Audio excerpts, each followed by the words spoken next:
Hey guys, this is Angel Castellanos, and today we're learning to pack into a carry-on bag.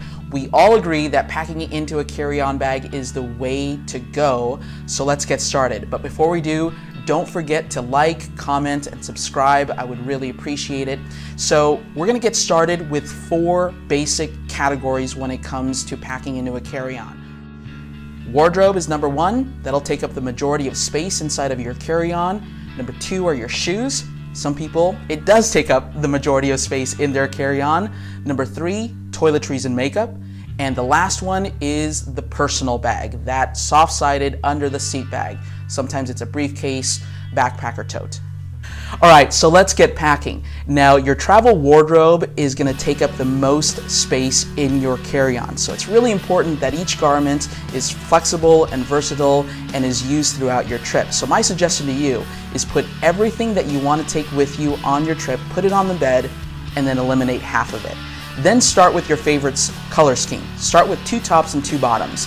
If that makes 4 outfits, you're on the right track. Mixing and matching is the way to go. 3 tops and 3 bottoms should equal 9 outfits. Now, a pro tip for you guys is to take a picture of your wardrobe once you finally selected everything that you want to take with you. That'll not only help you out if you need to file an insurance claim in case something happens, but it's also a good reminder to see what you actually used during your trip. As one of my friends says, nobody comes home from a trip wishing that they had packed more. So you'll be able to pinpoint that sweater that you didn't wear on your entire trip. Now, speaking of sweaters, we have to discuss layering, especially for the colder climates. When it comes to packing for cold weather climates, layering is the way to go. Base layer, mid layer, and top layer. And when it comes to your big, heavy jackets, considering wearing those on the aircraft. I think a good rule of thumb is to wear your biggest and heaviest things on the aircraft. That way you're wearing your bigger jacket on the plane and your bigger shoes so you don't have to pack them. Okay, let's talk about getting your clothes inside of your suitcase. Now, most of us agree that folding and rolling, or using the bundling method, is the best way when it comes to actually putting your clothes in a carry-on. And frankly, it's the only way you're gonna get everything to fit. One of my secrets is to use different packing cubes and packing aids. My family has been using them for ages, and these are various cubes, folders, and sacks that help you minimize wrinkles, completely organize everything, but most importantly, maximize the space inside of your carry-on.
The next category are your shoes. Now, a lot of you may struggle with your shoes, and women have more of a natural challenge when it comes to packing their shoes. So, a pro tip from my mom and my wife is to categorize your shoes. Put them into different categories. Walking shoes, evening shoes, and flats will easily leave you prepared for most trips. Now guys, we have it a little bit easier, right? We have our active or our outdoor shoes, plus maybe our nicer shoes for casual trips.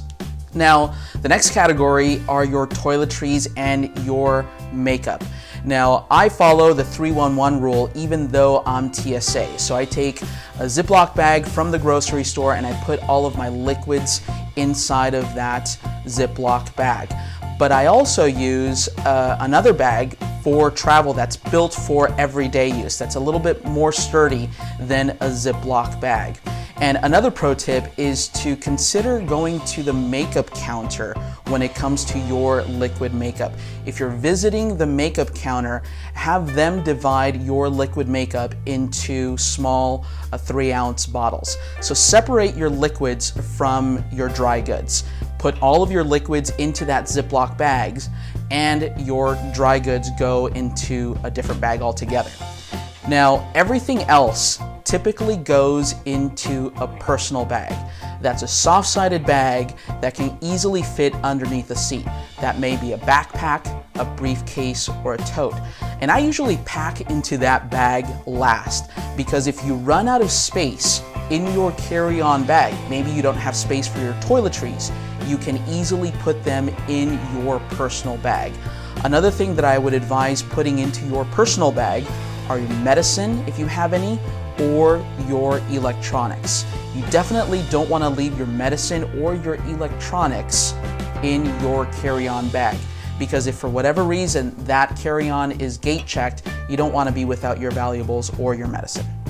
You're probably thinking, hey Angel, what about socks and underwear? Well, I consider those to be part of the travel wardrobe category. And what I like to do is I travel with socks and underwear that are lightweight and quick drying. So that really limits the amount of socks and underwear I'm actually taking with me. When it comes to packing into a carry-on, my goal is to pack 2 weeks worth of clothes. And if I'm staying longer than 2 weeks, I budget for doing laundry. That's a small luxury that I'm willing to pay for on the road. So I'll either have my hotel do my laundry for me or drop it off somewhere. If that's not in your game plan, what you might want to do is pack a laundry kit. Pack a sink stopper, a strong laundry line, and your favorite laundry soap, and do a little bit of laundry in the sink. But if you're really going to do that, you have to have some quick drying travel clothes with you. Hey guys, thanks very much for watching this packing video. I really hope you enjoyed it. Before we do, don't forget to like, subscribe, and feel free to comment. I love when people comment, and I'll read all your comments.